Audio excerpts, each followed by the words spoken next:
Chapter 4. Moreover he made an altar of brass, 20 cubits the length of it, and 20 cubits the breadth of it, and 10 cubits the height of it.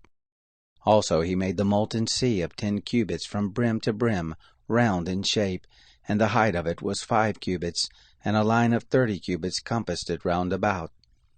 Under it was the likeness of oxen, which did compass it round about for 10 cubits, compassing the sea round about.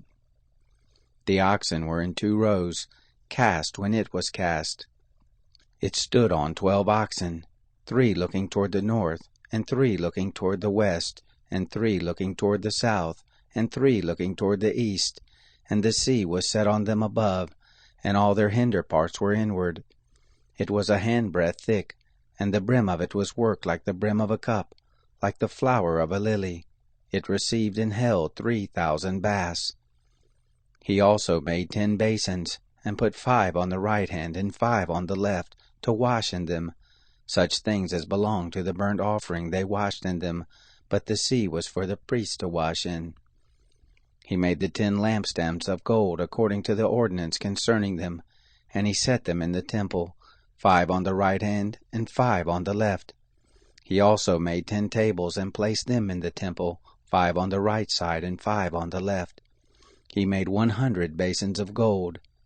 Furthermore he made the court of the priest, and the great court, and doors for the court, and overlaid the doors of them with brass. He set the sea on the right side of the house eastward toward the south. Huram made the pots, and the shovels, and the basins.